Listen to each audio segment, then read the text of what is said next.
This video is part of a series. It's heavy in scientific terminology and may expect familiarity with previous videos. If you're confused, please watch the rest of the playlist up until this point, or check out my genetics terminology document, both of which are linked in the description. Thanks! It's episode 2 and we're already covering the hardest part of horse genetics, at least to me. Unlike sane animals who have 1, maybe 2 types of dilution, horses just went crazy and mutated several types of dilution. And some of them are incompletely dominant, so there's not only terminology for dilute black versus bay versus chestnut for every single dilution, but also, sometimes, separate different terms for each of those things depending on zygosity. Before we all go directly to hell, I want to cover a few other, much simpler genes first, because they also affect the lightness/darkness of a horse, even though they themselves aren't dilutions. First, the darkening agent Sooty, also known as... we're going to call it Sooty. Though it's a rare gene and thus very hard to study, a German paper found that if Sooty is indeed monogenetic, it's recessive. I don't see letters anywhere, so make some up. As for what it does, Sooty makes a horse darker. On bays, this often, but doesn't always, takes the form of a darkened black. A black gradient appears along the spine, turning bay as it goes down, often covered by little dapples of bay appearing through the quote-unquote soot. Beautiful stuff. Other times, less commonly, it just turns the bay dark, which can sometimes be mistaken for seal bay or black. On chestnuts, however, Sooty acts more uniformly, creating very dark chestnuts. This is a great way to get a liver chestnut without needing such strong darkening polygenes from either parent. What's it do on black horses? What do you think it does on black horses? Nothing, dude. You can't get blacker than black. It's black. Pangare, or Panger? I've always heard it Pangare, also known as Mealy, causes a bay or chestnut horse to have lighter fur on their underside, sometimes going up the flanks, along their muzzle, and around their eyes. In extreme cases, especially on chestnuts, it can ride up their legs as well. It does nothing to black horses. The genetics of Pangare are uncertain. One study from 2018 thought they found it either at or linked to EDN3, linked to a gene that increases trotting performance, or possibly even be pleiotropic and affect both. This conclusion came from finding that the breed they studied seemed to consistently display both, despite breeders supposedly only choosing who to breed based on racing performance with no consideration for appearance. A more recent study in 2019 found evidence to the contrary. A non-Mealy horse of a different breed showed similar EDN3 gene test results to the Mealy horses from the 2018 study. If they have the same genes at EDN3, but one of them is Pangare and one isn't, then EDN3 probably isn't causing Pangare. That study, the 2019 one, suggests future scientists check out OCA2 or HERC2 as candidates instead, as those are associated with blonde and red hair in humans, but I've yet to see anyone follow their suggestion, so for now it remains a mystery. I also found an article with an extremely promising title of, quote, The Genetics of Pangare, which got me excited, but when I clicked on it, I found that 1, it was paywalled with no visible DOI, so I couldn't yoink it into Sci-Hub, and 2, it's from 1964. So if it had anything helpful, someone else probably would have followed up by now. But that's a probably. Someone get me that DOI, I want to read this thing. Anyway, none of these articles suggest an inheritance model. I'd be shocked if polygenetics didn't affect the degree and distribution of Pangare, at least. It can be a very faint lightening, or it can be full-on counter shading and anything in between. But as for what makes it show up in the first place, I don't know, man. For my own fictional purposes, I like to call it recessive, because Sooty is recessive, and Pangare is basically reverse Sooty, so it's easy to remember. There's no established letters, go nuts. Okay, easy stuff done, hell hour commence. It's time to cover not only all of the dilutions I'm aware of, but also all of the unreasonably complicated terminology. To help myself keep track of all of it, I've made a chart of all the combos and their terminology, but its aspect ratio doesn't fit very well into YouTube's video format, so it's linked in the description. I'm going to start by saying, as a blanket, the term dilution refers to pigments being unevenly distributed or being less dense within the cell. So that's how all of these work, more or less. They affect the distribution of pigment, but don't eliminate it. Also, I'm not going to talk about hooves for each individual phenotype, but expect them to lighten along with the rest of the horse. Let's start with the dilution known as champagne. In addition to diluting the fur, champagne causes pinkish / quote-unquote lavender skin. Horses by default have brown eyes, but champagne lightens them to amber. Horse dilutions are so cool and special because they tend to be dominant or incompletely dominant, and champagne is no exception. It's dominant, represented by the CH allele, while non-champagne is the humble recessive N allele. Naturally, as a dilution, champagne affects different colors differently. I'm gonna run through the terminology real quick, here we go. Black horses diluted by champagne are called classic champagne. They're a very beautiful, uniform, coffee tawny color. Bay horses diluted by champagne are called amber champagne. They're similar to classic champagnes, but a little lighter and a bit more yellowy. Chestnut horses diluted by champagne are called gold champagne. They're very pale at lightest and strikingly gold at darkest. A very apt name, I think. Okay, that was the complicated terminology, now I get to talk cool molecular stuff. The champagne locus is on SLC36A1 on horse chromosome 14. It's a missense mutation that swapped threonine with arginine. Though it seems SLC36A hasn't been found to be associated with any color changes in other species yet, other genes in its group are known to affect pigmentation in humans and mice. The exact mechanism behind how champagne acts as a dilution is unknown, but a study in 2008 suggested that our friend tyrosine might be involved. That's a fella who does a lot of important work in melanogenesis, aka the creation of melanocytes, which are pigment-producing cells. Our next dilution is cream, and is where things get complicated. Cream is incompletely dominant, so not only does it affect black, bay, and chestnut differently, it also has different effects depending on zygosity. It's not all that complicated in terms of how the genes combine, but it's a lot of terminology to remember. As a rule of thumb, heterozygotes keep their brown eyes, but homozygotes have blue eyes. Homozygotes also have pink skin. Cream is coded for by CR, and once again, non-cream is represented by N. Black horses heterozygous for cream are called Smokey Black. They look like very dark bays, but without the darker legs. Black horses homozygous for cream are called Smoky Cream, and the best way I can think to describe their color is metallic beer foam. Bay horses heterozygous for cream are called Buckskin. Yes, like Spirit Stallion of the Cimarron, except he's also a dun, we'll cover that later. Buckskins are like if you took the brown parts of a bay and made them lighter and more yellowy. Bay horses homozygous for cream are called Perlino. They're super pale tan, almost pinkish in the right lighting, and often have reddish or orangey manes. Chestnut horses heterozygous for cream are called Palomino, and also are my favorite horse color. They're light and more goldeny than chestnuts, and seem to always have pale, sometimes near white manes and tails, like a flaxen chestnut would. Chestnut horses homozygous for cream are called Cremello, so if you were waiting for Cremello, this is that. Cremello horses could easily be mistaken for white, but have a gentle yellowy or golden sheen that white horses don't. Terminology done, fun mechanics begin. Cream is located on SLC45A2. You'll recall that champagne is SLC36A1, and I said its group mates are known to affect humans and mice. Well, SLC45A2 is one of its group mates. That also affects humans and mice. Mechanically, cream seems to cause melanosomes to form as irregular shapes. Melanosomes are organelles that produce and store melanin. Though I wasn't able to find any evidence of cream causing health problems, I was able to find that apparently Cremello is so pale, people historically thought it was, or was related to, lethal white, which I'll cover in a future video. In a rare story of responsible breeding practices, blue-eyed Cremellos were banned from registry for years. Of course, it turned out to be that Cremellos are fine, and once we figured that out, registry reopened, but it's better to be safe than sorry, and it's always good to see breeders and registries being cautious about potential health risks. Thank you, historical horse breeders. Pearl is a rare dilution with an uncertain locus. Wikipedia lists it as sharing a locus with cream, but has no annotation backing it up. UCDavis's genetic testing lists it as its own locus. Either way, it's known to have interactions with cream, so I'll talk about that later. Pearl is, for once, recessive, represented by PRL, which I'm just going to pronounce as Pearl, and of course, non-Pearl is our friend, the dominant this time, N allele. Supposedly, Pearl seems to affect black, bay, and chestnut equally, with all combos being referred to as Pearl consistently. It's said that Pearl horses strongly resemble champagne horses, but as we've seen, that could mean a lot of things, as there's a lot of different kinds of champagne.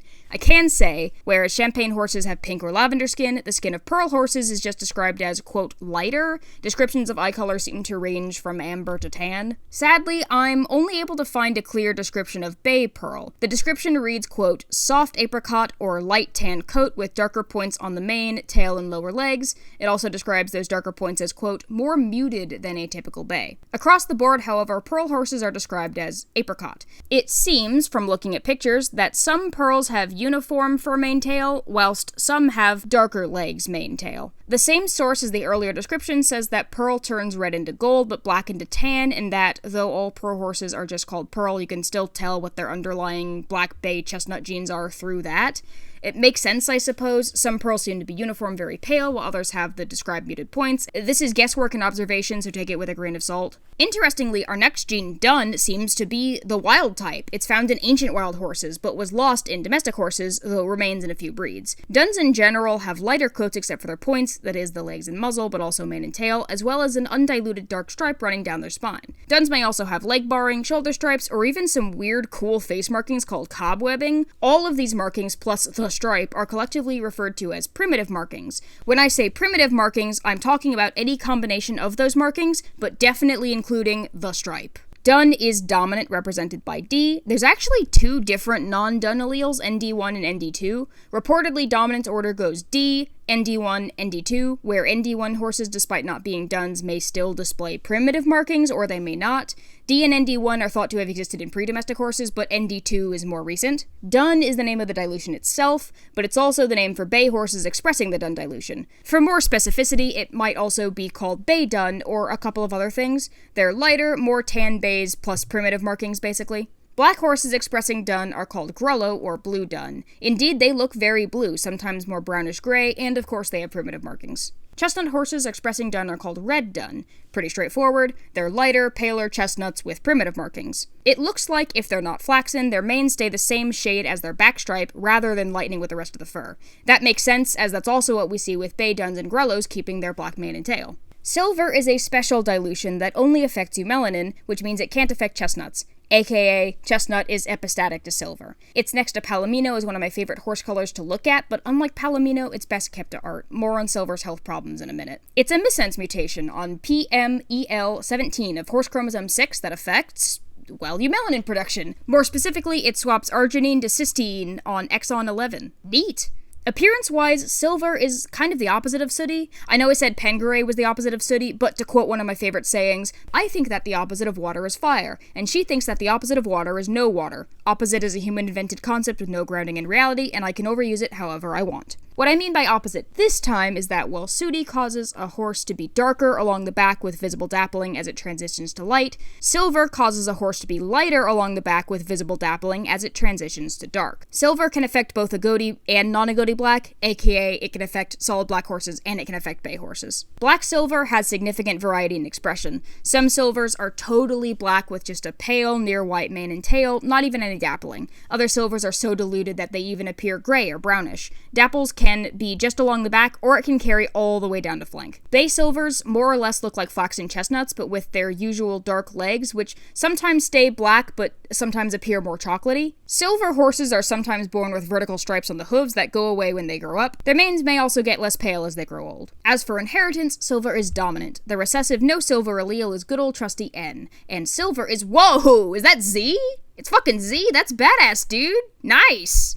What's less nice, unfortunately, is that silver is associated with eye problems. Equine multiple congenital ocular anomalies, or MCOA for short, was found by a 2013 study to be pleiotropic with silver. This doesn't necessarily mean that every single silver horse has MCOA, but it's very likely that they do or will. While Z's silver effect is completely dominant, it seems that Z's eye problems effect is incompletely dominant. ZZ homozygotes are more likely to experience a wider range of more severe symptoms, whereas ZN heterozygotes seem to have fewer or less severe symptoms. Some of the eye problems caused by MCOA include, but aren't limited to, abnormal iris or retina, enlarged corneas, and cataracts. So sad.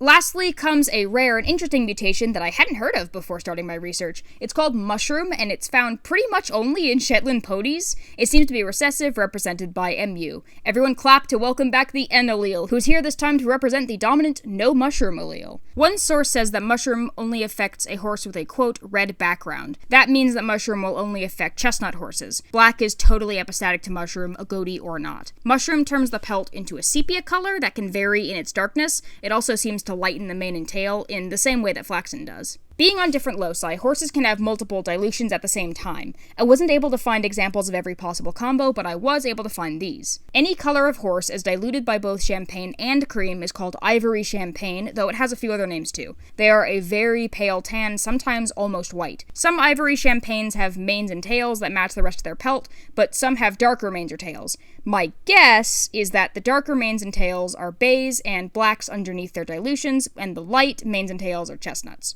The most annoying fucking thing in all of this video's research is trying to find how Dun interacts with the other dilutions, particularly cream and champagne, because I know they interact, I've seen them, and it's not even that rare. I can't find any, detailed breakdowns, unfortunately, but the rule of thumb is generally, if a horse has Dun plus a different dilution, imagine that dilution but with primitive markings, there you go. Similarly, for combos like silver and Dun, take the thing that silver does and put it on top of a Dun. Or silver and cream. Take silver, put it on a cream. There you go. I have no idea how cream and champagne interact. Sorry. My best guess is that since they're both very powerful dilutions, make that bitch a shiny goldeny white. Or a shiny grayish brownish white if they're black. That's my best guess. I'd be shocked if they made anything darker together. Oh fuck, did you want practice squares? Is your brain still functioning enough for that? That's impressive. I don't think mine is. Let me bust them out anyway. We'll do one for a dominant gene, one for a recessive gene, one for an incompletely dominant gene, and then a final hard mode square where we combine dilution with bay and chestnut, which were covered in the previous video. For dominant, here's silver. Both parents are black, so don't worry about that. Both parents are silver. They have a 75% chance of producing another silver, but a 25% chance of producing a non-silver foal. They also have a 25% chance of producing a homozygote, which would increase the likelihood/severity of eye problems. For recessive, here's Pearl. One parent is Pearl, the other parent isn't Pearl. Despite the Pearl parent being homozygous, since Pearl is recessive and the non-Pearl parent isn't carrying it, there's no chance of getting a Pearl foal out of them. However, all the foals carry Pearl, so their kids might. For incomplete dominance, here's Cream. Both parents are chestnuts. Heterozygous cream on chestnut is called palomino, so both parents are palominos. They have a 50% chance of producing another palomino, but they also have a 25% chance of producing a cremello foal, and an additional 25% chance of producing a plain chestnut foal. Now for the hard mode. One parent is black, the other is bay. They're both carrying chestnut. The previous video covered those, so watch or rewatch if needed. They also both have cream.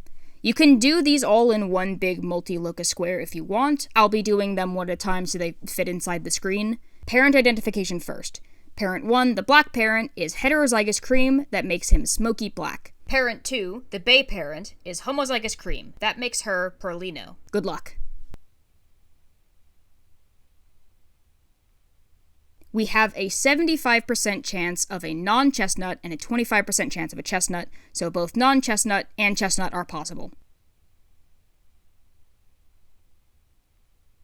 Since parent 2 doesn't carry non-agouti, all of the non-chestnut kids will be bays. This means these parents can only produce bay or chestnut offspring, but not solid black. Keep that in mind.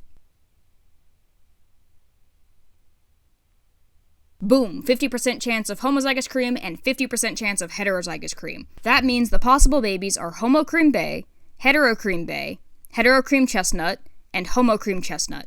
AKA the possible babies are buckskin, perlino, palomino, and cremello. If you got that, great job. That one was hard. Lots to keep in mind and juggle, especially in the terminology department. If you didn't, don't worry, it's hard. Keep practicing and never feel ashamed to come back to this video or other resources. I myself am dog shit at remembering horse dilution terminology and made the linked graph for myself first and foremost. Congratulations, you have survived dilutions.